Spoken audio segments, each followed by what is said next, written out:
ನಾನು ಡಿ.ಕೆ. ಶಿವಕುಮಾರ್ ಎಂಬ ಹೆಸರಿನಾದ ನಾನು ಕಾನೂನು ಮೂಲಕ ಸ್ಥಾಪಿತವಾದ ಭಾರತದ ಸಂವಿಧಾನ ವಿಷಯದಲ್ಲಿ ನಿಜವಾದ ಶ್ರದ್ಧೆ ಮತ್ತು ನಿಷ್ಠೆಯನ್ನು ಹೊಂದಿರುತ್ತೇನೆಂದು ನಾನು ಭಾರತದ ಸಾರ್ವಭೌಮತ್ವವನ್ನು ಮತ್ತು ಅಖಂಡತೆಯನ್ನು ಎತ್ತಿ ಹಿಡಿಯುತ್ತೇನೆಂದು ಮತ್ತು ಕರ್ನಾಟಕ ರಾಜ್ಯದ ಮುಖ್ಯಮಂತ್ರಿಯಾಗಿ ನನ್ನ ಕರ್ತವ್ಯವನ್ನು ಶ್ರದ್ಧಾಪೂರ್ವಕವಾಗಿ ಮತ್ತು ಅಂತಃಕರಣಪೂರ್ವಕವಾಗಿ ನಿರ್ವಹಿಸುತ್ತೇನೆಂದು ಭಯ ಅಥವಾ ಪಕ್ಷಾತೀತವಲ್ಲದೆ ರಾಗ ದ್ವೇಷವಿಲ್ಲದೆ ಎಲ್ಲ ಬಗೆಯ ಜನರಿಗೆ ಸಂವಿಧಾನಕ್ಕೆ ಮತ್ತು ಕಾನೂನಿಗೆ ಅನುಸಾರವಾಗಿ ನ್ಯಾಯಯುತವಾಗಿ ಮಾಡುತ್ತೇನೆಂದು ನನ್ನ ಅಜ್ಜ ಗಂಗಾಧರಜ್ಜನ ಹೆಸರಿನಲ್ಲಿ ಪ್ರಮಾಣ ಮಾಡುತ್ತೇನೆ.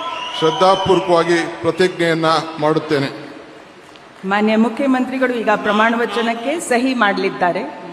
ನಾನು ಡಿ.ಕೆ. ಶಿವಕುಮಾರ್ ಎಂಬ ಹೆಸರಾದ ನಾನು ಕರ್ನಾಟಕ ರಾಜ್ಯದ ಮುಖ್ಯಮಂತ್ರಿಯಾಗಿ ನನ್ನ ಪರ್ಯಾಲೋಚನೆಗೆ ತರಲಾಗುವ ಅಥವಾ ನನಗೆ ತಿಳಿಯದೇ ಬರುವ ಯಾವುದೇ ವಿಷಯವನ್ನು ರಾಜ್ಯದ ಮುಖ್ಯಮಂತ್ರಿಯಾಗಿ ನನ್ನ ಕರ್ತವ್ಯವನ್ನು ಮುಕ್ತ ನಿರ್ವಹಣೆಯ ಅಗತ್ಯವಾಗುವುದೆಂದು ಸಂದರ್ಭದಲ್ಲಿ ಅಲ್ಲದೆ ಅನಾತ್ಯ ಯಾರೇ ವ್ಯಕ್ತಿಗೆ ಅಥವಾ ವ್ಯಕ್ತಿಗಳಿಗೆ ಪ್ರತ್ಯೇಕವಾಗಿ ಅಥವಾ ಪರೋಕ್ಷವಾಗಿ ತಿಳಿಸುವುದಿಲ್ಲ ಅಥವಾ ಬಹಿರಂಗಪಡಿಸುವುದಿಲ್ಲ ಎಂದು ನನ್ನ ಅಜ್ಜನ ವೀರ ಗಂಗಾಧರ ಅಜ್ಜರ ಹೆಸರಿನಲ್ಲಿ ಪ್ರಮಾಣ ಮಾಡುತ್ತೇನೆ. ಶ್ರದ್ಧಾಪೂರ್ವಕವಾಗಿ ಪ್ರತಿಜ್ಞೆಯನ್ನ ಮಾಡುತ್ತೇನೆ.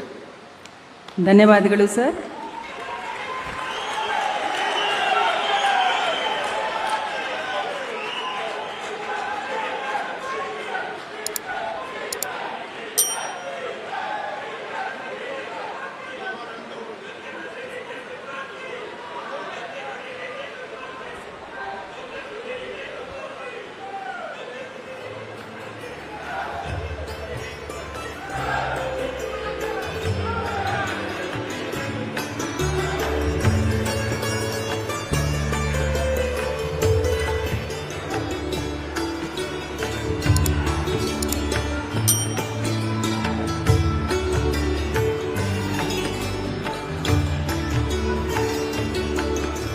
ಮಾನ್ಯ ಮುಖ್ಯಮಂತ್ರಿಗಳಿಗೆ ಹೂಗುಚ್ಛೆಯನ್ನು ನೀಡುವ ಮುಖಾಂತರ ಮಾನ್ಯ ರಾಜ್ಯಪಾಲರು ಅಭಿನಂದಿಸಲಿದ್ದಾರೆ.